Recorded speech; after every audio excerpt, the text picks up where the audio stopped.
दीदी, याद तो है ना, कल माँ का श्राद्ध है। हमने बड़ी पूजा रखी है उनकी आत्मा की शांति के लिए, इसीलिए आपको परिवार के साथ आना ही है। कविता अपनी ननद सौम्या को फ़ोन पर कहती है।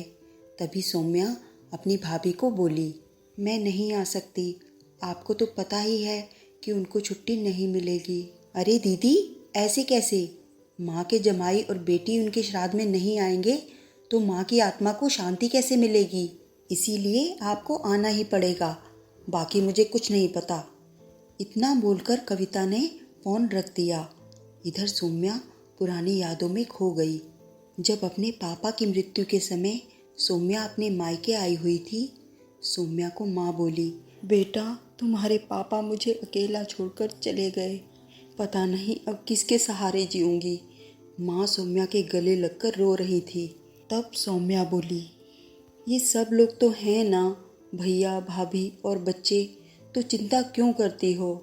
सौम्या कई दिनों तक अपनी माँ के पास रहकर आई थी, लेकिन अब ज़्यादातर फ़ोन पर ही बात होती थी। कभी कॉल पर तो कभी वीडियो कॉल पर बातचीत हो पाती थी। बेटा, क्या खाना बनाया तूने? एक दिन माँ ने वीडियो कॉल पर पूछा। माँ, आलू की सब्ज़ी और रोटी बनाई है, सौम्या ने जवाब दिया। माँ बोली, अरे वाह। सब्जी का नाम सुनते ही माँ की आंखों में एक अलग ही चमक देखने को मिली, जो सौम्या को दिखी। तभी सौम्या माँ को बोली, माँ, आपका खाने का मन हो रहा हो तो भाभी को बोलो बना कर दे। तभी माँ बोली, नहीं नहीं, अब इस उम्र में आलू कहाँ पचते हैं बेटा, मैं तो ऐसे ही बोल रही थी। जब तुम्हारे पापा थे तब बहुत बार बनाती थी। भाभी का तो नाम लेते ही जैसे माँ की आंखों की चमक गायब सी हो गई। माँ ने कॉल रख दिया। माँ को क्या हो गया, ऐसी क्यों बोल रही थी? वहाँ सब ठीक तो होगा ना? सौम्या अपने आप से बात कर रही थी। ऐसे बहुत बार खाने की बातों पर बातचीत होने पर माँ की आंखों का भाव बदल जाता, लेकिन ऐसा क्यों था वो समझ नहीं पाई। लेकिन इसके पीछे का राज उसकी तब समझ में आया जब वह छुट्टियों में 2 दिन के लिए मायके गई थी। पहले दिन सौम्या माँ के कमरे में माँ के साथ गपशप कर रही थी। तभी दीदी, खाना खाने चलो। कविता माँ के कमरे में आकर सौम्या को बोली, चलो माँ, तुम भी खाना खा लो। सौम्या उठते हुए बोली, अरे दीदी, नहीं, माँ को क्यों तकलीफ़ देना, वह यहीं पर ही खाना खा लेंगी, आप चलो। कविता बोली, लेकिन भाभी, लेकिन वेकिन कुछ नहीं दीदी, आप चलो, माँ के घुटनों में दर्द होता है, इसीलिए माँ कमरे में ही खाना खाती हैं। कविता स्पष्ट रूप से बोली, तो फिर भाभी, मेरा भी खाना यहीं पर ले आओ, हम दोनों साथ में खाना खाएंगे। सौम्या ने अपनी भाभी से कहा। इस पर कविता कुछ नहीं बोल पाई, लेकिन सौम्या को साफ तरीके से समझ में आ गया कि कविता को यह पसंद नहीं आया। वह चुपचाप वहाँ से निकल गई और थाली में पूड़ी, सब्जी, रायता, अचार लेकर आई और माँ के लिए खिचड़ी, वो भी ज़रा सी। माँ, ये क्या है, तुम ये सब नहीं खाने वाली हो क्या? सौम्या माँ को बोली। उतने में कविता बोली, अरे दीदी, माँ को ये सब हजम होता ही नहीं, इसीलिए मैं उनको खिचड़ी और दाल ही देती हूँ। इतना बोलकर कविता वहाँ से निकल गई। माँ ने अपनी प्लेट उठाई, पर माँ का ध्यान सौम्या की प्लेट पर ही था। यह देख सौम्या सुन्न सी पड़ गई। उसने माँ के मुंह में पूड़ी का एक निवाला डालना चाहा, लेकिन माँ ने मना कर दिया। तब सौम्या ने अपनी माँ की आंखों में वही भाव देखा जो वीडियो कॉल पर देखा था। पता नहीं भाभी का डर था या क्या था। तब सौम्या ने भी पूरा खाना वापस रसोई में रखा और खुद भी ज़रा सी खिचड़ी लेकर खाने लगी। 2 दिन सौम्या वहाँ पर रही और सौम्या भी माँ के साथ ज़रा सी खिचड़ी ही खाती। ऐसे 2 दिनों तक चला। माँ के बहुत मना करने के बाद भी सौम्या ने ज़िद में माँ के साथ सिर्फ खिचड़ी ही खाई।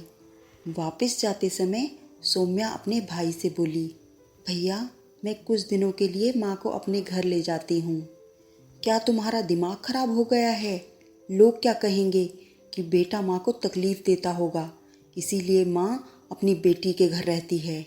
मदन गुस्से में बोला, अरे पापा, सही तो बोल रहा है वह। माँ बेटी के घर जाती है क्या भला? तू आराम से जा अपने घर, मेरी चिंता मत कर, मैं यहाँ खुश हूँ। बेटे की बातें सुनकर माँ बोली।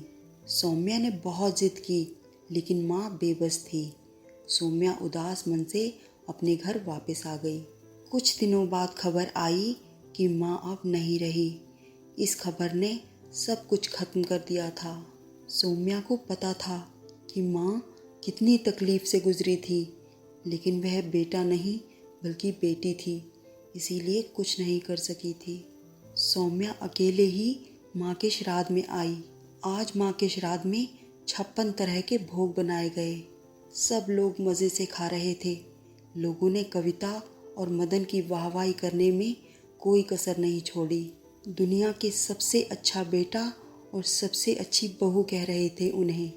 माँ के गुजर जाने के बाद जब इतना सब कर रहे हैं, तो जब माँ जिंदा थी तब कितनी सेवा की होगी दोनों ने। सब लोग मदन और कविता की तारीफ करते नहीं थक रहे थे। सौम्या दुखी होकर माँ की तस्वीर की तरफ देख रही थी। तभी दीदी चलो आप भी खाना खा लो, कविता सौम्या को बोली। सौम्या माँ के रूम में माँ की तस्वीर सीने से लगाकर रो रही थी। वह बोली, नहीं भाभी, मुझे नहीं खाना।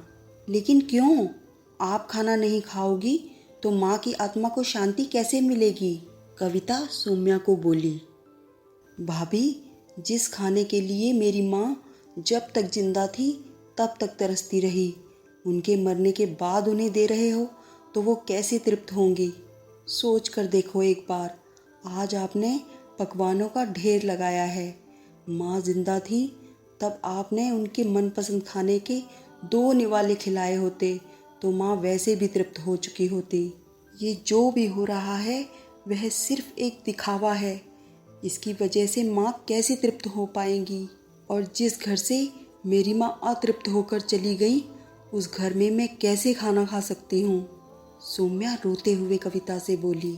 तभी वहाँ पर मदन आ गया। भगवान की लाठी में आवाज़ नहीं होती भैया भाभी, वो जब भी किसी पर पड़ती है ना, तब जख्म बहुत गहराई तक और न भरने वाले होते हैं। आप भी तो 2 बच्चों के माता पिता हो, लेकिन मैं भगवान से दुआ ज़रूर करूँगी कि आप जब तक रहें वो आपको अतृप्त ना रखें। माँ ने तो अपना वनवास भोग कर कहीं नया जन्म ले लिया होगा, लेकिन आपकी ज़िंदगी बहुत बड़ी है।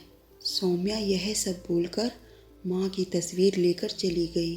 पीछे कविता और मदन की गर्दन शर्म से झुक गई। दोस्तों, माँ बाप जिंदा हैं तब तक उनकी सेवा करना और उनकी हर इच्छा पूरी करना ही सच्चे अर्थों में उन्हें तृप्त करना है। उनकी मृत्यु के बाद कितने भी 56 भोग बनाए, सब व्यर्थ हैं।